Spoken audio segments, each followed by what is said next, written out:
एक समय की बात है। विनायक नगर नामक गांव में 65 साल की एक औरत लीलावती रहती थी। वह अपने 2 बेटों और उनके परिवारों के साथ रहती थी। वह एक ही घर में रहते थे। लीलावती को स्वादिष्ट खाने खाने का बहुत शौक था। उसे अच्छे कपड़े पहनने का, आईने में अपने आप को देखने का बहुत शौक था। जब उसके बेटे काम पर निकल जाते, उसकी बहुएं अपने काम में व्यस्त हो जाती, मगर लीलावती को इस बात की कोई परवाह नहीं थी। बड़ी बहू, ओ बड़ी बहू, इधर आओ जरा। जी माँ, बोलिए। अरे, क्या तुम मुझे वो गिलास दे सकती हो जिसमें पानी रखा हुआ है? लीलावती बहुत आलसी थी। अपने बाजू में पड़ा हुआ गिलास भी वह उठा नहीं सकती थी। वह हर बार ऐसे ही करके किसी ना किसी को बुलाती और उन्हें परेशान करती। उसकी बहुएं उसका कहना तो मान लेती थी, मगर वह भी बहुत परेशान रहती थी, क्योंकि उसे खाने का बहुत शौक था। जब अच्छा पकवान पकता था तो वह खुद रसोई घर में जाकर देखना चाहती थी कि क्या पक रहा है। अरे बहू, सुनो, तुम क्या पका रही हो? खुशबू तो बहुत अच्छी आ रही है। फिर जब लीलावती की बहुओं ने खाना बना लिया तो वह इंतजार करती थी कि वह रसोई से बाहर कब आएंगी। वह रसोई में जाकर सभी पकवान देखती थी, एक एक करके उन्हें सूंघती थी और फिर कटोरी में सामान भरकर चुपचाप अपने कमरे में चली जाती थी। भोजन के समय बहुएं पहले सबको खाना परोसती थी, मगर जब उनकी बारी आती तो खाना कम पड़ जाता था। उन्हें पता ही नहीं था कि खाना कम कैसे पड़ जाता है। कभी कभी तो उनके पति उन्हें गुस्सा भी करते थे कि क्यों उन्होंने सही मात्रा में खाना नहीं बनाया है। ऐसा देख के लीलावती मन ही मन खूब हंसती, मगर वह अपने बेटों को कुछ नहीं कहती थी कि वह अपनी पत्नियों से ऐसे क्यों बात कर रहे हैं। फिर एक दिन लीलावती के बेटे बाजार से कुछ मिठाइयां लेकर आए और वो मिठाइयां उन्होंने अपने बच्चों के लिए रख दी। लीलावती से तो रुका ही नहीं गया। वह अपने पोते पोतियों के पास आई और मिठाई का डब्बा उनसे ले लिया। सुनो बच्चों, ये मिठाइयां मैं तुम लोगों में बराबरी में बांटूंगी। चलो, अपनी आंखें बंद करो और अपना हाथ आगे करो बच्चों। ऐसा सुनकर बच्चों ने वैसा ही किया जैसे उनकी दादी माँ ने कहा। फिर लीलावती ने उस डब्बे में से कुछ मिठाइयां चुपचाप अपने पास रख लीं और बाकी की मिठाइयां बच्चों को दे दी और फिर चुपचाप अपने कमरे में चली गई। ये ही नहीं, वह तो अपनी बहुओं की साड़ियां भी चुराती थी। जब उसकी बहुएं साड़ियों को तार पे सूखने के लिए टांगती, वह चुपचाप साड़ियां ले जाती। उसकी बहुएं परेशान हो जाती कि ऐसा किसने किया है। उन्हें लगता कि साड़ियां कहीं गुम हो गई हैं। माँ जी, आपने मेरी लाल साड़ी देखी क्या? मैं कई समय से ढूंढ रही हूँ, मगर मुझे मिल ही नहीं रही। मैंने उसे सूखने के लिए तार पे डाला था। क्या आपने देखी है? नहीं बहू, मैंने नहीं देखी। मुझे लगता है वो पड़ोस की राधा ने ऐसा कुछ किया है। कल मैंने वो साड़ी उसके पास देखी थी। हाँ माँ जी, मेरी साड़ी भी गुम चुकी है। मुझे लगता है ये राधा का ही काम है। तुम दोनों को उसके पास जाकर बात करनी चाहिए। ऐसा बोलकर उसने अपनी बहुओं को बहकाया। जैसा उनकी सास ने कहा, वह दोनों अपनी पड़ोसी राधा के पास गईं और लड़ने लगीं। राधा की तो कोई गलती ही नहीं थी और उन्हें लड़ता देख लीलावती दूर से हंसने लगी। इनको तो पता ही नहीं चलेगा कि ये मैंने किया है। देखो कैसे लड़ झगड़ रही हैं। लीलावती ऐसे ही अपने परिवार में सबको तंग करती। फिर एक दिन जब वह खाना खा रही थी, लीलावती को बहुत खुशी हुई ये जानकर कि अगले हफ्ते दशहरा आ रहा है।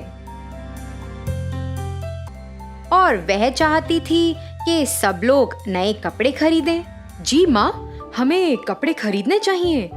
और हाँ, अभी सासू माँ भी आ रही हैं, तो क्या आप उनके लिए भी कपड़े खरीद लेंगी? वह दशहरा मनाने आ रही हैं। यह सुनकर लीलावती नाराज हो गई। उसे जलन मच रही थी कि वह क्यों आ रही है। आने दो उसे, मुझे पता है यहाँ से उसको कैसे भगाना है।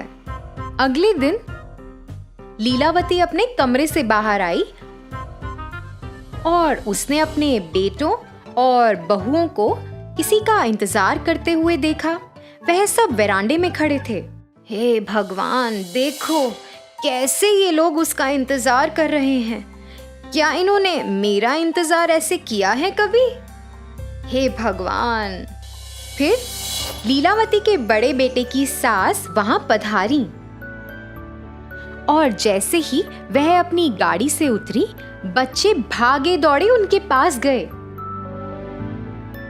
पुष्पा बच्चों के लिए और बाकी सब के लिए कई उपहार लाई थी। वह बच्चों के लिए खिलौने और बेटियों के लिए साड़ियां लाई थीं। पुष्पा ने लीलावती को भी एक सुंदर सा बस्ता भी दिया।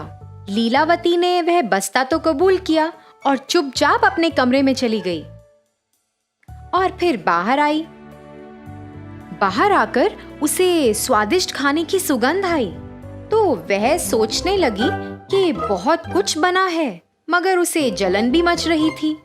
ये देखो, इन बहुओं ने मेरे लिए कभी इतने सारे स्वादिष्ट पकवान बनाए हैं। अभी मैं इनको मजा चखाती हूँ। फिर ऐसा सोचते हुए वह इंतजार करने लगी कि कब उसकी बहुएं रसोई से बाहर आएं। जैसे ही वे दोनों रसोई से बाहर आईं, चुपचाप लीलावती रसोई घर में चली गई और पकवान में उसने खूब सारी मिर्च डाल दी। फिर जैसे ही सबने खाना शुरू किया, सब लोगों से खाया ही नहीं गया। सबको खूब मिर्च लग रही थी। सब तो पानी के लिए तड़पने लगे, मगर लीलावती ने तो खाने को छुआ तक नहीं था। मगर उसे ऐसा लगा कि सबको शक हो जाएगा कि उसने कुछ गड़बड़ की है, तो वो भी नाटक करने लगी कि उसे भी खूब मिर्ची लगी और पानी के लिए तरसने लगी। मगर पुष्पा को शक हुआ। पुष्पा ने लीलावती को कुछ ना खाते हुए देख लिया था। उसे ऐसा लगा कि कुछ तो गड़बड़ है। पुष्पा ने लीलावती पर नजर रखनी शुरू कर दी। फिर ऐसे ही कुछ दिन बीत गए। पुष्पा ने ऐसा देखा कि लीलावती बच्चों से मिठाइयां चुराती है और अपनी बहुओं की साड़ियां चुरा कर उस बस्ते में रखती है। उसने यह भी देखा कि वह चुपचाप रसोई में जाके सब्जियां कटोरी में भरकर चुपचाप अपने कमरे में आ जाती है। इन 10 दिनों में पुष्पा को लीलावती के बारे में बहुत कुछ पता चला। फिर एक दिन जब सब लोग घर पर थे, पुष्पा ने सोचा कि ये सही वक्त है कि उसे सबको बताना चाहिए कि इस घर में क्या चल रहा है। लीलावती, सुनिए, क्या आप वो बस्ता ला सकती हैं जो मैंने आपको दिया था? मैं आपको वापस लौटा दूंगी। फिर ऐसा कहकर पुष्पा झट लीलावती के कमरे में गई। लीलावती तो पुष्पा से पहले जाने की कोशिश कर रही थी, मगर असफल रही। पुष्पा ने वो बस्ता खोला और सब लोग उसके अंदर देखकर हैरान रह गए। उसमें कई प्रकार की मिठाइयाँ, बहुओं की साड़ियाँ, आईना और पैसे थे। वह ये सब अपने परिवार वालों से चुराती थी। लीलावती, तुम्हारे बेटे, तुम्हारे बहुएं और तुम्हारे पोता और पोती, ये तुम्हारा परिवार है। ये किसी और के नहीं है। ये तुम्हारा परिवार है लीलावती। तुम्हें क्या लगता है कि ये सही कार्य है जो तुम इतने दिनों से कर रही हो? माँ, आप ऐसा क्यों कर रही थी? इसी कारण से बच्चे हमेशा आपसे परेशान रहते थे। माँ, आपको नहीं लगता कि जब हम काम से घर आते हैं तो हम थके हुए होते हैं? और आपको ऐसा करने की क्या जरूरत थी माँ? आप सबके साथ खुशी खुशी रह सकती हैं।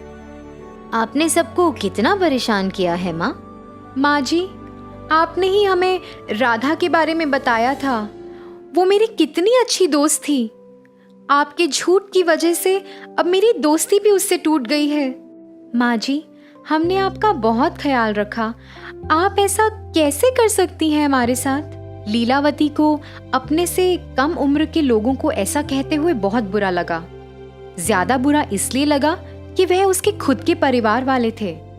उसे एहसास हुआ कि वह कितना गलत कर रही थी और उसने सबसे माफी भी मांगी। उस दिन से लीलावती अपने बच्चों का अच्छे से ख्याल रखती थी। वह अपनी बहुओं का भी खूब ख्याल रखती थी। वह अपनी बहुओं की काम करने में मदद भी करती थी। ऐसा सब देखकर पुष्पा भी बहुत खुश हुई कि उसके रहते रहते लीलावती का हृदय परिवर्तन हुआ। तो बच्चों, इस कहानी से हमें ये सीख मिलती है कि हमें अपने पास मौजूद जिंदगी से संतुष्ट रहना चाहिए। उम्र के साथ हमें अपना व्यवहार भी बदलना चाहिए, नहीं तो इससे हमारे अपनों को चोट पहुंच सकती है।